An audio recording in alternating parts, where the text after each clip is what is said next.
Bonjour, nous sommes le vendredi 9 août 2024 et aujourd'hui le sujet sera la commémoration du largage de la bombe atomique sur Nagasaki puisque ça fait 79 ans depuis le 9 août 1945. Japon polémique autour de l'absence d'Israël aux commémorations de Nagasaki.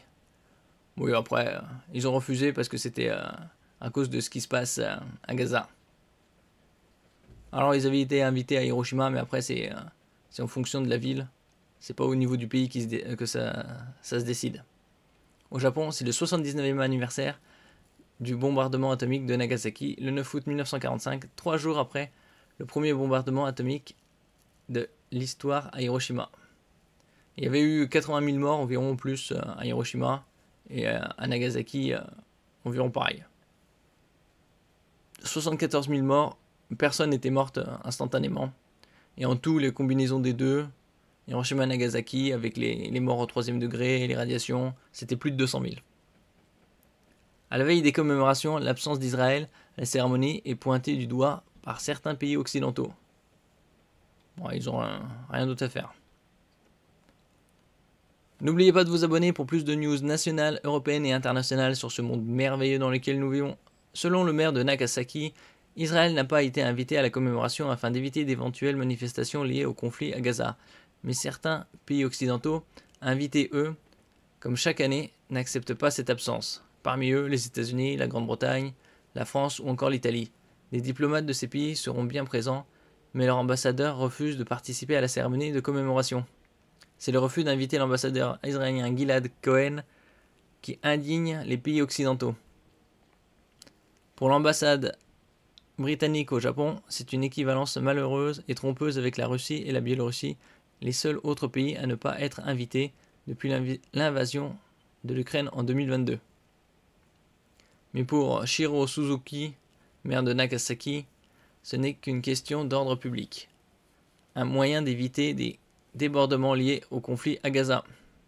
Nous voulions que la cérémonie se déroule sans heurts, de manière pacifique et solennelle.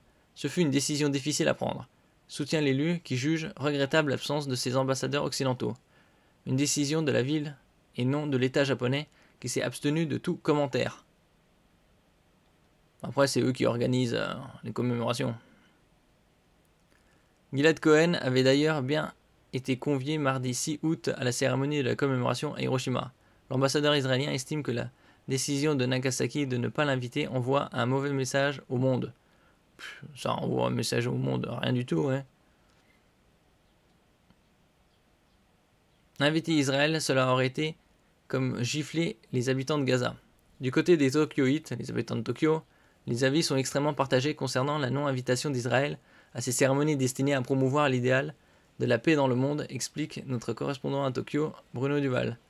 Inviter Israël, cela aurait été comme gifler les habitants de Gaza, se montrer indifférent à leur massacre et faire l'impasse sur le fait que tous les jours des enfants meurent sous les bombes, estime cette habitante de la capitale. Ce maire a pris une très mauvaise décision, considère cette autre habitante de Tokyo, tandis qu'un troisième dénonce l'hypocrisie de ces commémorations. Moi, ce qui m'intéresse et m'interpelle surtout, c'est le fait que chaque année, les représentants de puissances nucléaires soient conviés alors que pourtant, ces pays bloquent toute avancée en matière d'abolition mondiale des armes atomiques. Bon, ils vont pas non plus bannir les armes atomiques, hein. La plupart des ambassadeurs occidentaux qui ont décidé de boycotter la cérémonie de Nagasaki ont néanmoins prévu de se recueillir en mémoire des habitants de cette ville qui a été tuée il y a 79 ans. Ils assisteront par exemple à une cérémonie de prière et de recueillement organisée par un grand temple bouddhiste de la capitale. Oui, ça fait 79 ans et l'année prochaine, 80e anniversaire, ce sera certainement une commémoration très spéciale.